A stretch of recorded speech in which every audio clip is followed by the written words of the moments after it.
Suzanne Ridgway. Welcome back to my channel. Today we're going to make homemade crispy chicken strips. If you are new here, thank you so much for dropping by and checking me out. This is Cook With Me with Lettuce to Eat. It's the holidays. I'm feeling festive. I'm going to a Christmas concert tonight for my 12th grader who's going to play the saxophone and the flute and sing. So we're all very excited and proud of them. If you are new here, I really appreciate you dropping by and checking me out. And thank you to everyone who supports me each and every day. My subscribe guy just popped up. He's asking everyone to go ahead and smash that like button. He's directing you to smash on that subscribe button down below. Don't forget, if you'd like to send me a birthday card, my birthday is this month, give me a shout out. And in comments, I will give you my email address and I'll tell you how to contact me. When we get to 800, we're going to issue out 2 $10 and Dollar Tree gift cards, one for new subscribers, one for comments. If you are new, you have to comment you are new in order to qualify. If you comment, you must already be subscribed, and you must both be a U.S. resident. When we get to 1,000, we're going to issue out a $20 and Dollar Tree gift card, 2 of them, one for new subs, one for comments. Same rules apply. Let's get cooking. I have here my boneless, skinless chicken breast, and I have 2 huge pieces that's going to make plenty of strips. I'm going to go ahead and rinse this chicken and get my cutting board set up. Let's go ahead and cut the chicken. I tried to watch my fingers. Someone said I was doing that as I was cutting them. And I know to move them, but I'm just going to make sure that I don't do that because I don't want to scare people. It has been a long time since I've been to culinary school. This is cutting very nicely into nice sized strips.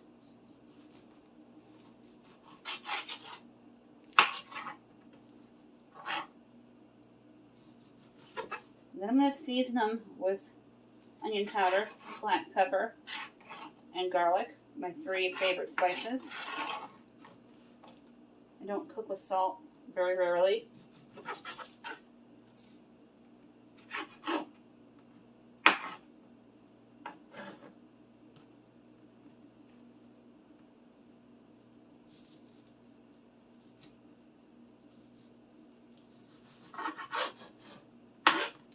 I have my panko from the Dollar Tree.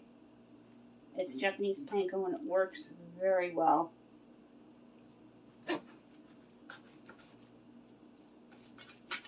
Just going to cut this one a little more because it's big. You don't want them too thick because then they're going to take a long time to cook.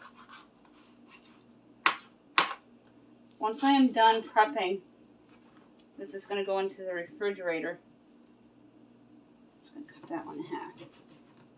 And marinate for a few hours before we put them into the oven. And when they do go into the oven, they're going to go into a 400-degree preheated oven. Rinse my hands. Always rinse your hands after touching any kind of poultry. I have my spices handy. I'm going to spice them first. Or season them.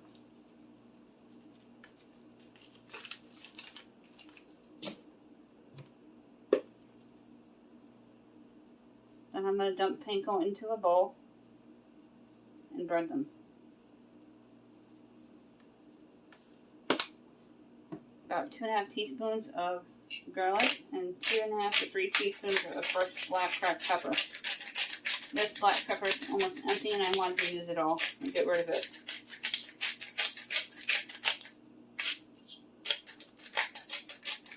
I have not been able to find pepper mills at Aldi at all.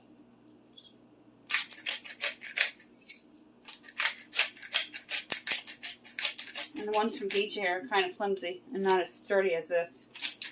This is real glass. Now that these are seasoned, I'm going to fill my bowl with panko and we're going to have 2 eggs here.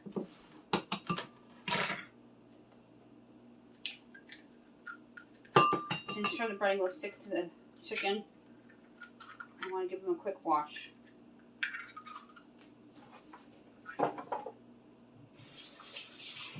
Always rinse your hands. And just whisk the eggs.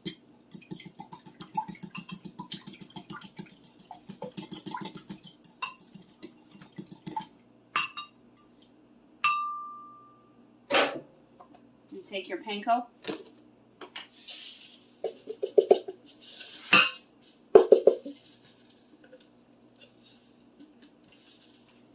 Dump it all on in. You can take your chicken. Give it a quick wash. And the egg. And you're going to broth them.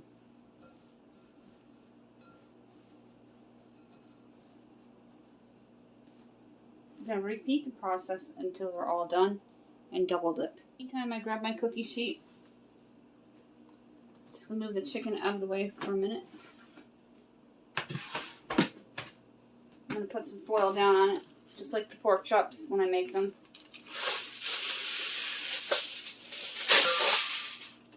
I'm going to wet my cookie sheet with a little bit of water. And that'll keep the foil from bubbling up.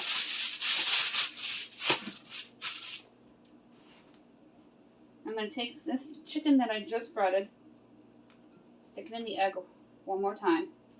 What I mean by double dip.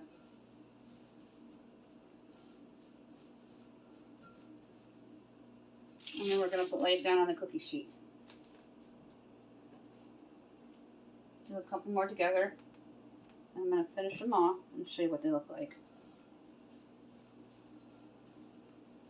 They have different types of breadcrumbs at the Dollar Tree. This Japanese panko is my favorite because it's not spicy. I don't like hot foods. And I don't like paprika.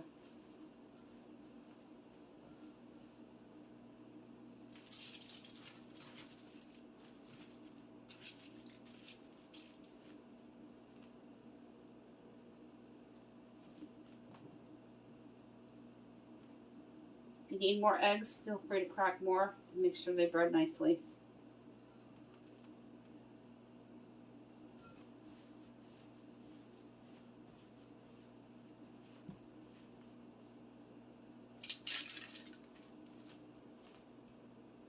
This is what they look like. Now this is going to go into my refrigerator for a little while.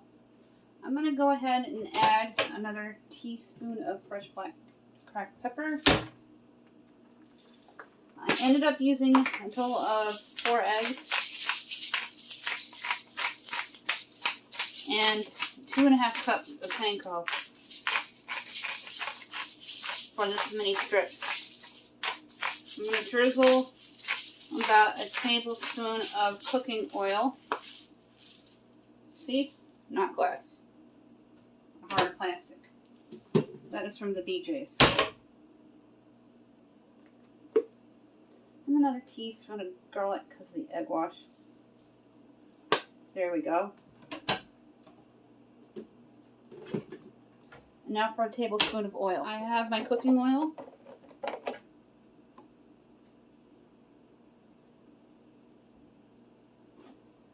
And those that you don't know, your lid is just about a tablespoon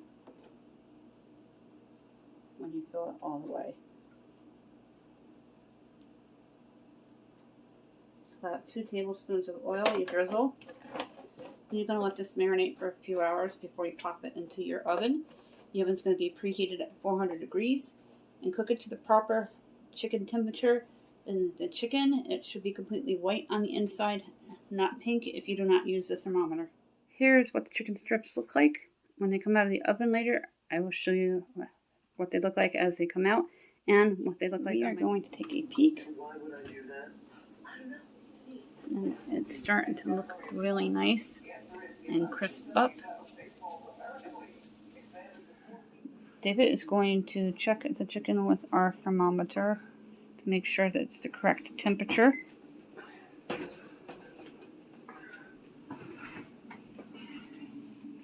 And that is what they look like with the potatoes baking.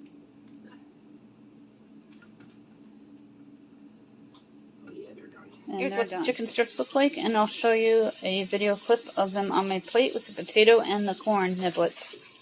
Here's what the dinner looks like on my plate with the chicken that I made, the crispy chicken, the baked potatoes, and the niblet corn. That is it for this video. Thank you so much for dropping by and checking me out.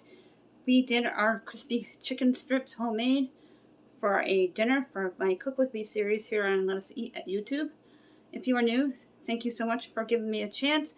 Those of you who watch me every single day, I really appreciate that. Don't forget, if you'd like to send me a birthday card, give me a shout out, and I'll send you my email and how to get in touch with me.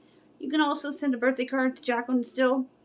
My subscribe guy just popped up. He's asking everyone to go ahead and smash that like button. He's directing you to smash on that subscribe word down below. Don't forget, when we get to 800, we're going to issue out 2 $10 Dollar Tree gift cards. And when we get to 1,000, we're going to issue out 2 $20 Dollar Tree gift cards. Thank you for watching.